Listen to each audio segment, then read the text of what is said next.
Anda bersama saya dalam edisi khas Majalah 3 Operasi Fajar, dan kini saya bersama dengan 21 orang kaki tangan MISC Berhad yang sedang menjalani latihan Force Integration Training atau FIT. Latihan ini perlu dijalani oleh kaki tangan MISC untuk menyertai Operasi Fajar. Objektifnya adalah untuk mewujudkan semangat kerjasama di antara kaki tangan MISC dan Angkatan Tentera Malaysia. Selepas tamat latihan, kaki tangan MISC akan diserap ke dalam pasukan simpanan sukarela Tentera Laut Diraja Malaysia.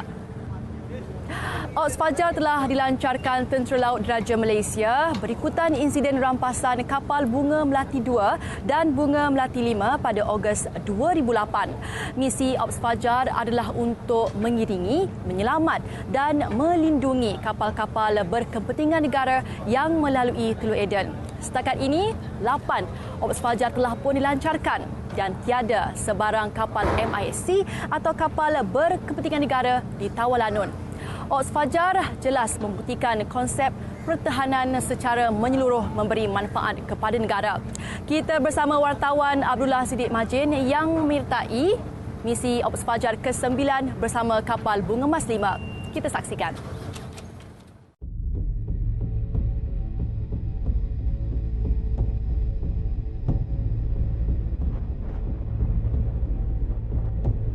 Tanpa kami sedari, pada hari pertama pelayaran kami menyusuri Teluk Aden ini, 3 buah kapal telah diserang lanun, 2 kapal ditawan dan sebuah berjaya melepasi kumpulan lanun yang ganas.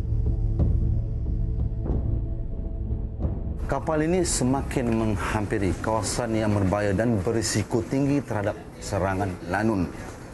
Dan pada kejadian baru-baru ini, iaitu 28 hari bulan, sebuah kapal telah ditawan di kawasan ini, dan ini ada mesej yang dihantar oleh International Maritime Bureau of Piracy, amaran kepada kapal-kapal yang melalui kawasan ini.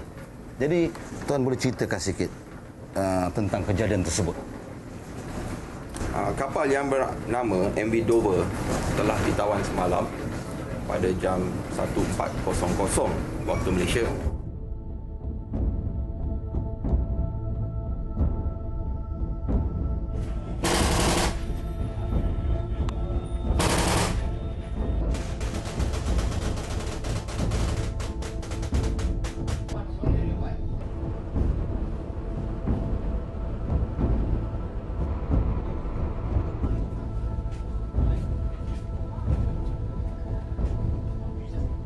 Ini AK.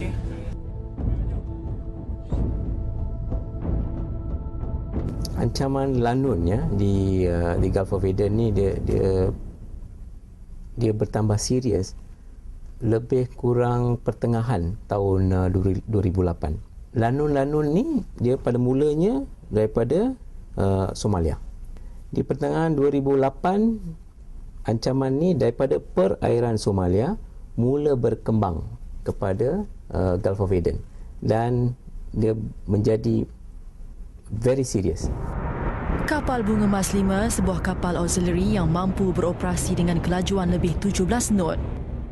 Kerjasama MISC dengan TLDM ternyata suatu perkongsian pintar. TLDM telah mencadangkan kepada pihak MISC untuk kita melaksanakan perkongsian strategi di mana kita akan mengoperasikan di atas sebuah kapal yang boleh beroperasi untuk satu tempoh yang lama. Kedua, mempunyai satu tempat tinggal yang selesa. Ketiga, yang mempunyai platform untuk melancarkan helikopter dan bot-bot. Dan yang paling penting adalah mempunyai bekalan minyak yang tinggi supaya dapat beroperasi untuk satu tempoh yang lama. Kita bersetuju dengan penugasan ataupun pengoperasian sebuah kapal dagang dan ditukar milik kepada Tentera Laut Diraja Malaysia dan dinamakan sebagai kapal auxiliary TLDM. Dan kapal pertama yang dipilih ialah kapal Bunga Mas 5. Sebagai kapal pengiring, ia turut dilengkapi dengan hangar bagi menempatkan helikopter Superlink atau Fennec dan juga bot tempur milik TLDM untuk melaksanakan operasi defensif maupun ofensif jika diperlukan.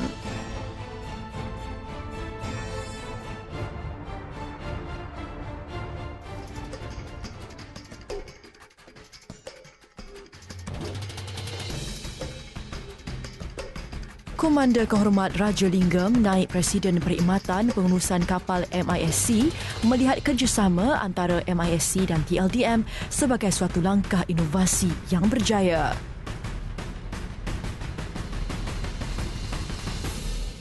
Kerjasama MISC dengan Tentera Laut Diraja Malaysia telah bermula sejak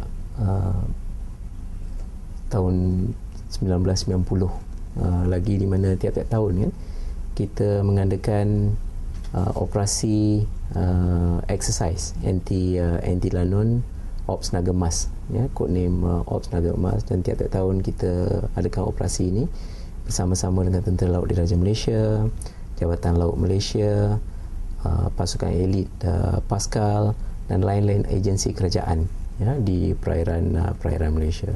Jadi tiap-tiap tahun kita buat dengan jenis kapal yang lain, kapal LNG, kapal chemical, kapal petroleum, ya, kapal kontainer. Jadi ini mengeratkan lagi kerjasama di antara MISC dengan agensi-agensi kerajaan yang lain, AMnya dan juga Tentera Laut Diraja Malaysia khususnya. Hampir setiap hari ada sahaja kapal yang ditawan lanun di perairan Teluk Eden. Kapal-kapal dagang sebenarnya mengikut peraturan antarabangsa ada restriction untuk bawa senjata api. Ya, so firearms are not allowed unless the government agrees to it.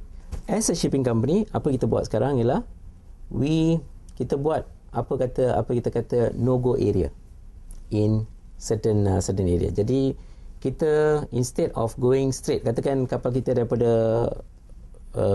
South of Sri Lanka, ya, nak ke Gulf of Aden, ya, apa kita buat, we don't make a beeline coast of India, kita naik atas coast of Pakistan, coast of Iran, lepas tu kita turun, ya, so that kita our voyages are pesisiran pantai. Atas kapal kita industri kan, kita ada apa kita panggil best practices that we must adopt, ya. Kita bekalkan kapal-kapal kita dengan barbed wires, ya, barbed wires. Jadi per sekitaran kapal tu kita ada barbed wire. Jadi kalau dia nak panjat, ya, si lanun ni nak panjat, susah sikit bagi dia.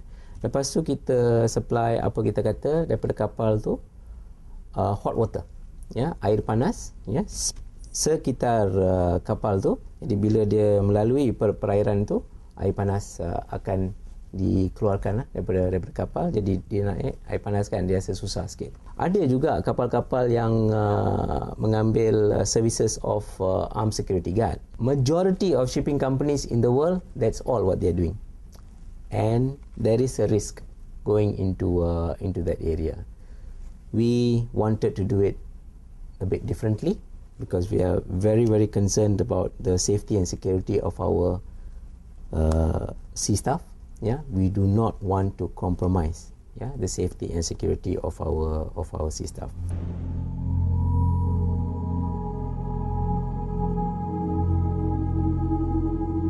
Fajar bermula sejak 28 Ogos 2008 apabila dua kapal milik negara, iaitu MT Bunga Melati 2 dan Bunga Melati 5 ditawan oleh lanun. Selepas pembebasan tersebut, kerajaan telah mengarahkan supaya TLDM meneruskan operasi bagi melindungi kapal-kapal milik negara dalam perairan melalui perairan Teluk Eden.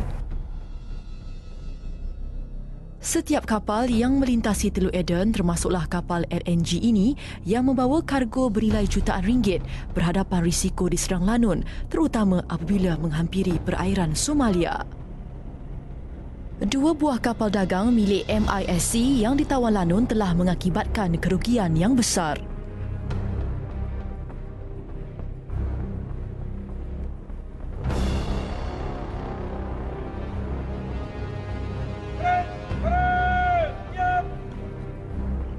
Setelah 4 bulan bertugas mengiringi kapal dagang MISC, tiba masanya sebahagian kru kembali ke tanah air. Mereka akan diganti pula dengan kru yang baru tiba bagi mengambil alih tugas. Setelah 4 bulan berada di atas kapal kerana menjalankan tugas mengiringi kapal dagang MISC, akhirnya kedua-dua kru yang bertemu di atas kapal ini bertemu untuk majlis perpisahan ataupun majlis penyerahan tugas. Kru yang berada selama 4 bulan akan pulang ke tanah air dan disambung oleh kru yang baru saja tiba. Dan kami juga akan mengikuti misi mengiringi ini ke kawasan yang merbah.